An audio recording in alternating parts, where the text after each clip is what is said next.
Selamat pagi. Nah, apa kabarnya hari ini? Luar biasa? Yes. Nah, masih dalam suasana Imlek, langsung mau mengucapkan Bung Sifacai untuk kita semua. Kiranya di tahun baru Imlek tahun ini kita masih tetap setia, tetap bersukacita dan tetap semangat lagi beribadah dan memuliakan nama Tuhan. Amin ya. Nah, untuk mengawali ibadah kita, mari kita bersatu di dalam doa. Tuhan Yesus yang baik, kami bersyukur, kami berterima kasih. Hari ini kami boleh lagi datang ke sekolah minggu, kami boleh beribadah secara online. Tuhan tolong kami supaya kami boleh mengerti, memahami kebenaran firman Tuhan hari ini. Dan juga kami bisa menikmati ibadah hari ini dan bisa fokus dan bisa dengar-dengaran. Kami juga berdoa Tuhan, biarlah setiap pujian, setiap ibadah dan penyembahan kami boleh menyenangkan hati-Mu. Ampuni salah dan dosa kami Tuhan, kami serahkan ibadah ini hanya di dalam nama Tuhan Yesus kami berdoa. Amin. Untuk mengawali ibadah kita, masih tetap bersemangat mau memuji Tuhan bersama. Kita mau mengangkat pujian Oh Sukacitaku. Sebelumnya adik-adik mari kita semua bangkit berdiri. Kita mau mengangkat pujian ini dengan gerakan ya. Oke, siap? Ya, kita mau katakan Oh Sukacitaku, pam pam pam pam.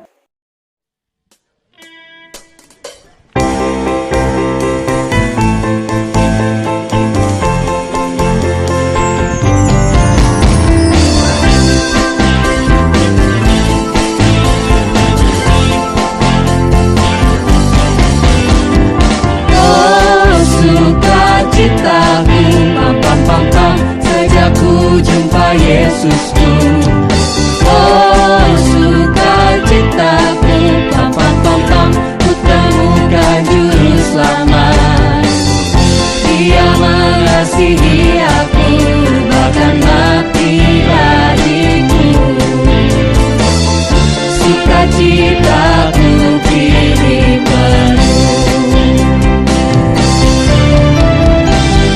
Padanya ku berharap, pada Yesus Allah yang hidup.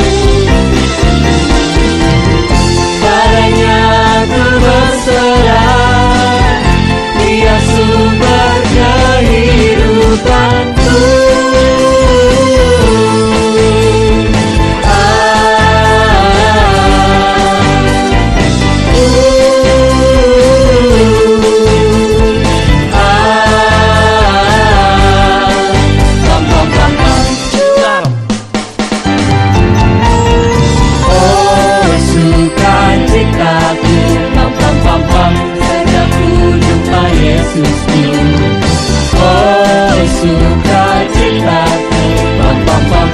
Ku temukan juru selamat.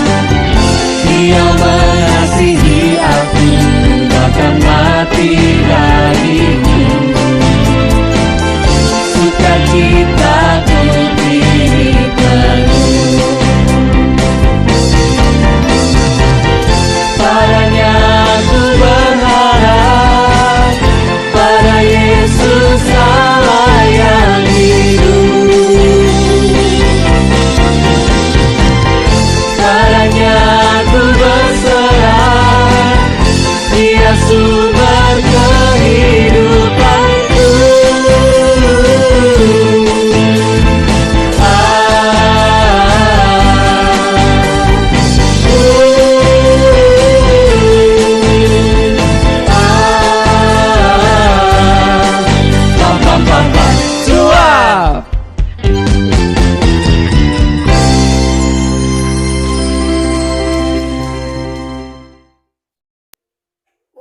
Saya yakin dan percaya adik-adik tadi memuji Tuhan dengan penuh sukacita dan dengan penuh semangat ya. Amin. Mari kita beri kemuliaan bagi nama Tuhan. Saat ini kita mau mendengarkan firman Tuhan. Sebelum itu mari kita mau menyiapkan hati kita. Kita mau mengangkat pujian Ku Mau Cinta Yesus Selamanya dalam bahasa Indonesia dan juga dalam bahasa Mandarin. Mari kita menyiapkan hati kita. Kita angkat pujian Ku Mau Cinta Yesus Selamanya.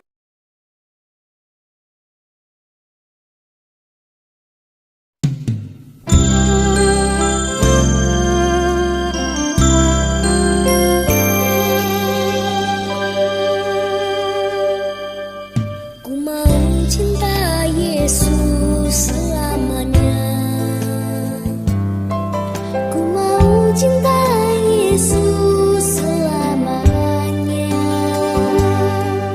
Meskipun badai silih berganti dalam hidupku, ku tetap cinta Yesus selamanya.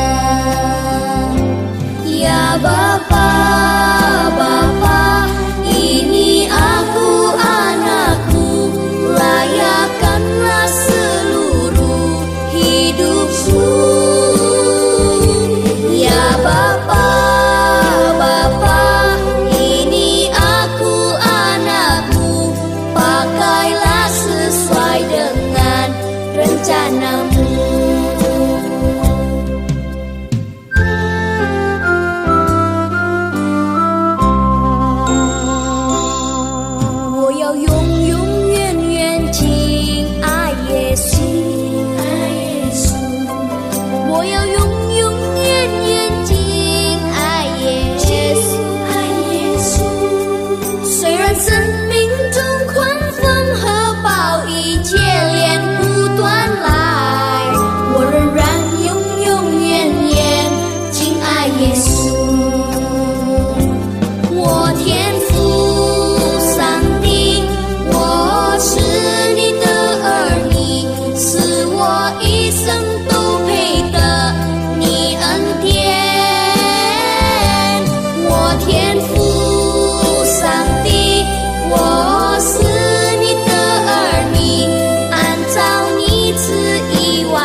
来使用我，ku mau cinta Yesus selamanya, ku mau cinta Yesus selamanya. Meskipun badai silih berganti dalam hidupku, ku tetap cinta Yesus selamanya. Ku tetap cinta Yesus selamanya. Ku tetap cinta Yesus selamanya.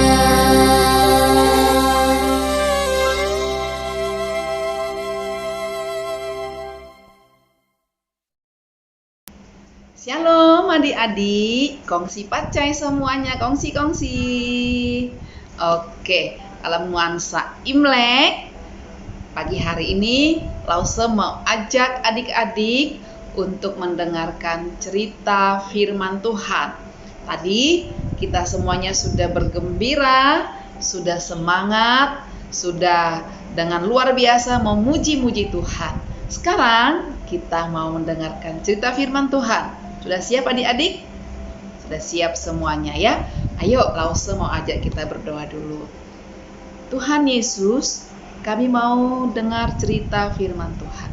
Terima kasih kami sudah melewati tahun yang lama menurut tradisi Tionghoa, dan kami sudah memasuki tahun yang baru. Kami baru saja merayakan Imlek, dan masih dalam nuansa Imlek kami akan beribadah kepada Tuhan. Kami mau dengar-dengaran kepada firman Tuhan. Buka hati kami, tolong kami untuk mengerti dan melakukan. Dalam nama Yesus kami berdoa, amin.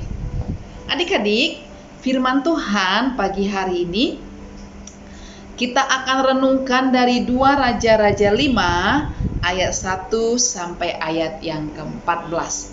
Nah, dalam bagian firman Tuhan ini kita akan belajar tentang satu anak perempuan, anak yang kecil, tetapi anak itu sungguh-sungguh telah menjadi berkat.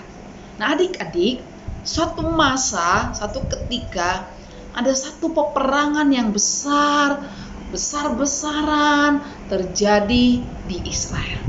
Bangsa Israel tiba-tiba kaget luar biasa, mereka takut semuanya. Kenapa? Karena ada tentara yang besar datang menyerbu mereka. Tentaranya kejam, tentaranya bengis, tentaranya tidak mengenal perasaan, mereka dipenuhi dengan kebencian. Lalu mereka memerangi, mereka mengalahkan bangsa Israel, dan ketika mereka memerangi bangsa Israel, di mana-mana terjadi kekacauan. Di sana sini ada mayat, di sana sini ada darah yang tertumpah, di sana sini rumahnya berantakan semuanya, rumahnya, barang-barangnya dijarah, semuanya penuh dengan kesedihan. Ada yang menangis, ada yang sedih, ada yang dibunuh. Keadaannya sangat mengerikan adik-adik. Nah, bukan hanya itu. Raja Aram ini juga membawa sejumlah orang dari Israel menjadi tawanan, menjadi budak. Mereka diseret paksa, mereka dibawa ke Aram dengan paksaan, dengan kekejaman. Ketika mereka dibawa, keluarga mereka tarik, jangan bawa adik saya, jangan bawa koko saya, jangan bawa mama saya, tolong. Tapi orang-orang Aram itu nggak menghiraukan, mereka malah memukul mereka, malah tentaranya menendang mereka, menembak mereka, dan orang-orang itu ditarik, dibawa ke Aram. Nah, di antara orang-orang yang dibawa pada waktu itu, tentara Aram juga membawa seorang anak perempuan. Tidak disebutkan siapa namanya, tetapi disebutkan bahwa anak itu adalah seorang anak gadis perempuan yang masih kecil, mungkin 10 tahun usianya, mungkin 12 tahun, dia masih kecil. Bayangin adik-adik, kalau satu waktu seorang maling, seorang begal, seorang penjahat datang ke rumah adik-adik, dan kemudian penjahat itu menjarah barang-barang di rumah adik-adik, kemudian mereka menendangi, memukul papa adik-adik, mama adik-adik, kungkung, koko, cece yang ada di rumah adik-adik.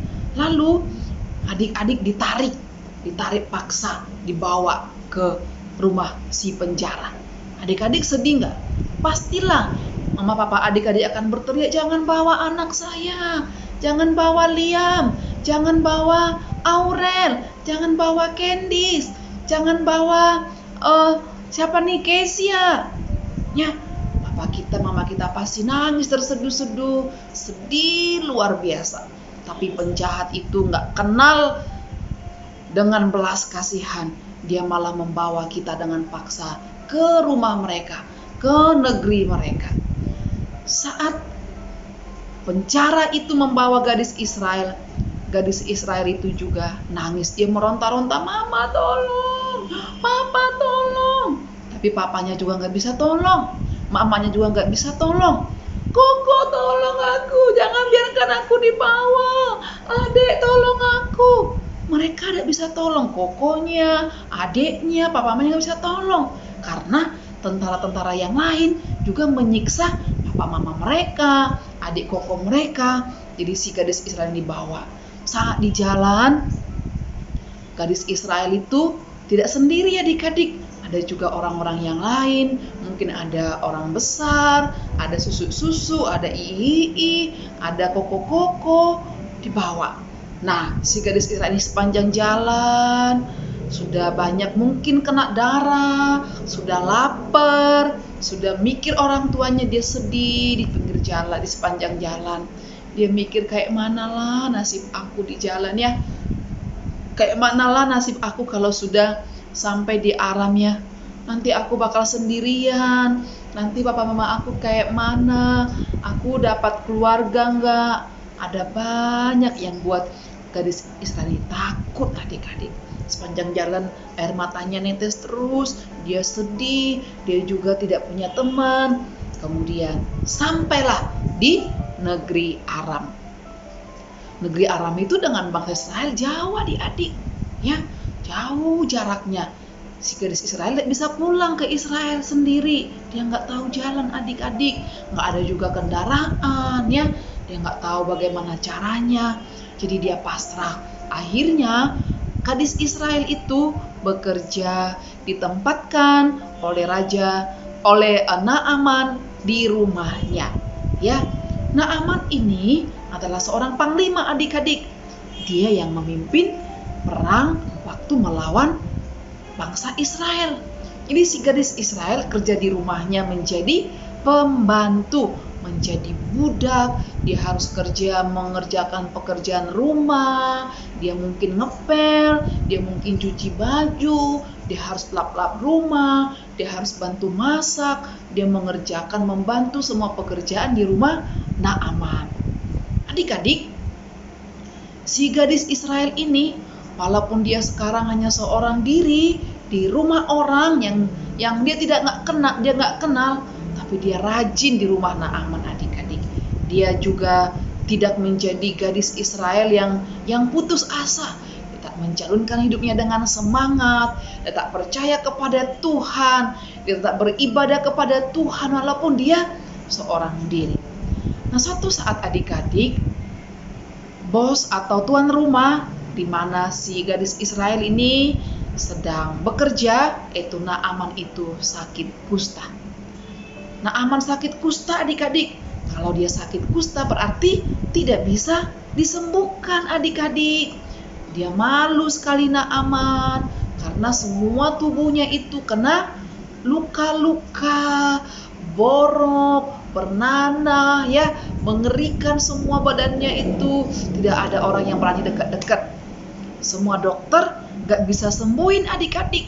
Gak ada dokter yang bisa sembuhin. Karena pada waktu itu sakit kusta memang tidak bisa disembuhkan kecuali oleh kuasa Tuhan yang besar. Lalu si gadis Israel ini kira-kira senang gak ya waktu Naaman yang memaksa dia menjadi seorang, yang merampas dia menjadi budak? Senang gak ya si gadis Israel? Oh, rupanya si gadis Israel itu ikut sedih adik-adik. Dia nggak mau tertawakan Naaman. Dia nggak berkata, syukurin, itu karena kamu jahat ya sama aku, makanya kamu sakit kusta. Si gadis Israel nggak kayak gitu adik-adik. Si gadis Israel itu malah sedih. Dia merasa pengen menolong Naaman supaya Naaman sembuh, tapi dia nggak bisa tolong adik-adik. Sampai dia mikir-mikir kayak mana ya cara supaya tuan saya ini sembuh. Memang sih tuan saya Naaman ini yang merampas saya dulu dari rumah orang tua saya. Harusnya saya senang, harusnya saya syukurin dia sakit, harusnya saya malah senang kalau dia mati. Tapi si gadis Israel nggak kayak gitu adik-adik. Dia nggak dendam adik-adik. Dia malah dekati istrinya Naaman. Dia bilang, nyonya, aku pengen juga tuan Naaman itu sembuh. Coba bawa Naaman ke seorang nabi di Israel, di Samaria. Pasti nanti tuan Naaman itu sembuh. Nah, rupanya si gadis Israel ini tetap mengasihi Naaman adik-adik. Dia nggak benci, dia nggak dendam sama Naaman. Dia mendoakan Naaman supaya sembuh, bahkan menunjukkan dokter terbaik, yaitu seorang hamba Tuhan yang bernama Elisa. Dia tunjukin dokternya, dan nanti satu hari si Naaman ikuti petunjuk si gadis Israel. Naaman pergi ke dokter itu, ke nabi, ke hamba Tuhan yang bernama Elisa, dan akhirnya Naaman itu sembuh karena Tuhan menyembuhkan dia. Nah, dari cerita ini adik-adik kita belajar bahwa walaupun kita disakiti oleh seseorang, kita tidak boleh mendendam. Walaupun kita dilukai, dibenci, dimusuhi seseorang, kita nggak boleh balas. Tapi Alkitab katakan, biarlah kita mengasihi musuh kita. Tuhan Yesus pernah ngomong, kasihilah musuhmu, sama seperti engkau mengasihi dirimu sendiri. Nah, si gadis Israel, dia nggak dendam, dia nggak sakit hati, dia nggak benci, dia nggak musuhi Naaman. Walaupun gadis Israel ini punya alasan yang banyak sekali untuk memusuhi Pak Naaman tersebut. Tetapi si gadis Israel telah mengasihi, telah berhasil melakukan firman Tuhan dalam hidupnya.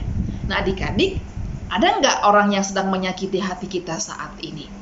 Mungkin teman-teman kita, teman sekelas kita, atau keluarga kita. Kita merasa, aduh, mereka ini jahat sekali sama saya.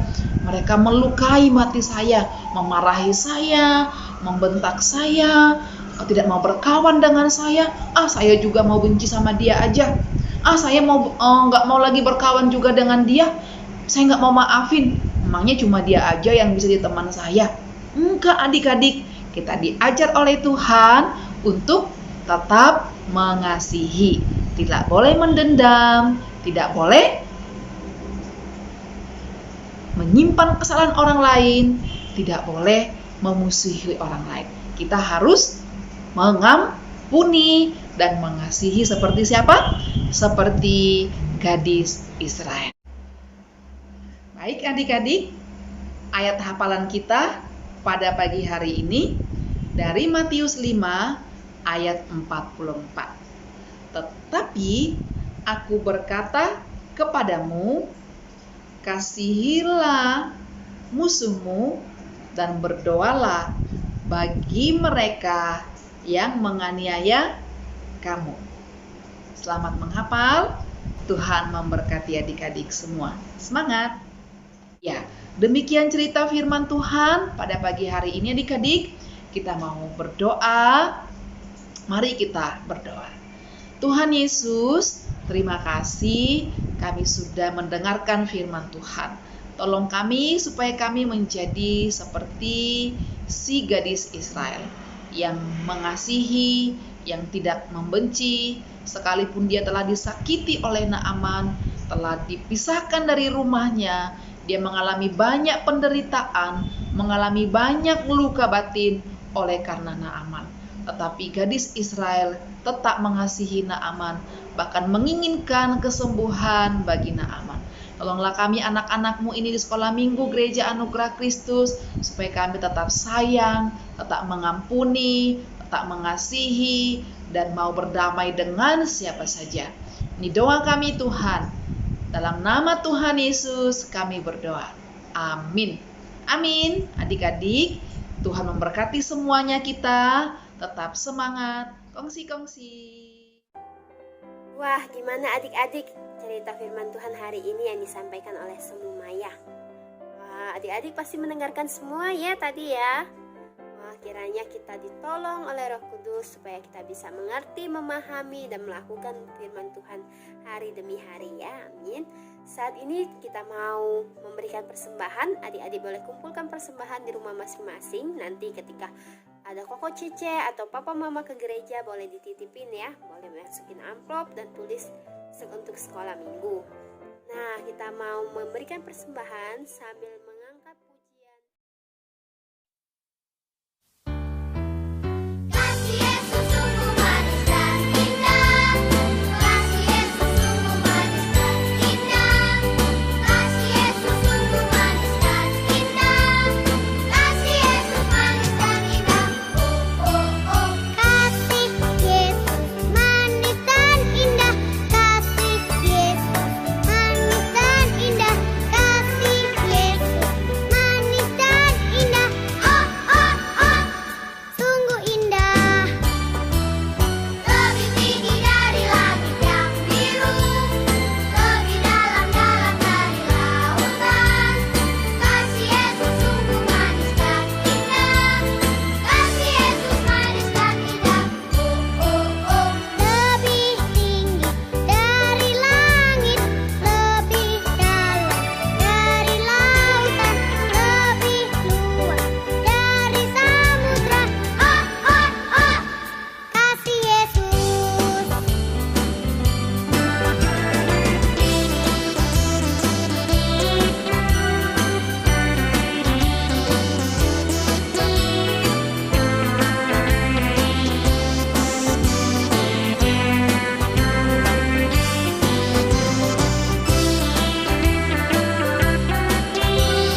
saat ini kita mau mendengarkan pengumuman lomba membuat lampion dan juga foto keluarga. Ayo, siapa nih yang di sini ikut? Kemarin udah daftar. Ya, sebentar lagi Lause Cindy akan mengumumkan nih siapa juaranya. Ayo disimak ya adik-adik ya. Silakan Lause Cindy. Halo adik-adik, ini adalah saatnya yang paling ditunggu-tunggu nih oleh adik-adik semua ya. Lause akan umumkan pemenang lomba membuat lampion dan foto keluarga nuansa Imlek ya. Kategori 1 membuat lampion, juara 1 jatuh kepada Zevan. Juara 2 jatuh kepada Gwen. Dan juara 3 jatuh kepada Yosua. Kategori 2 membuat lampion, juara 1 jatuh kepada Candice. Juara 2 jatuh kepada Catherine. Dan juara 3 jatuh kepada Megan. Itu tadi kategori 1 dan kategori 2 membuat lampion ya adik-adik. Nah sekarang untuk lomba foto keluarga nuansa Imlek kategori 1, juara 1 jatuh kepada Jevan. Juara 2 jatuh kepada Kivaro. Dan juara 3 jatuh kepada Kezia Elzira. Kategori 2 foto keluarga nuansa Imlek, juara 1 jatuh kepada Marvelino. Juara 2 jatuh kepada Catherine. Dan juara 3 jatuh kepada Marcelo. Wah, selamat ya untuk adik-adik yang memenangkan lomba, baik lomba membuat lampion maupun lomba foto keluarga ya. Untuk adik-adik yang belum memenangkan lomba, jangan berkecil hati adik-adik ya. Adik-adik udah melakukan hal yang luar biasa, adik-adik udah menampilkan yang terbaik. Pasti ada kesempatan di lain hari adik-adik bisa memenangkan juaranya. Oke, terima kasih atas partisipasi adik-adik untuk udah mengikuti lomba ya. Tuhan memberkati, bye-bye. Selamat ya untuk semua adik-adik yang sudah menjadi juaranya ya. Selamat sekali lagi. Nah, untuk adik-adik yang belum juara, jangan berkecil hati. Yang penting kita sudah turut memeriahkan dan juga turut berpartisipasi, sudah lakukan yang terbaik. Pokoknya 2 jempol untuk adik-adik semuanya ya. Nah, saat ini kita mau menutup ibadah kita. Ibadah telah selesai. Mari kita tundukkan kepala, mari kita berdoa. Tuhan Yesus yang baik, kami bersyukur hari ini kami boleh bersuka cita bersama, boleh mendengarkan firman Tuhan bersama. Terima kasih Tuhan untuk setiap kebaikan Tuhan dalam hidup kami. Tuhan, ajar kami menjadi anak dengar-dengaran, anak yang mau taat, anak yang boleh menyenangkan hati Tuhan dimanapun kami berada. Terima kasih Tuhan, kami serahkan aktivitas kami selanjutnya dalam tangan Tuhan. Kiranya Tuhan yang menjaga, melindungi kami. Terima kasih Bapa yang baik, dalam nama Tuhan Yesus kami berdoa. Amin. Amin. Selamat hari Minggu adik-adik. Sampai jumpa minggu depan. Tuhan Yesus memberkati.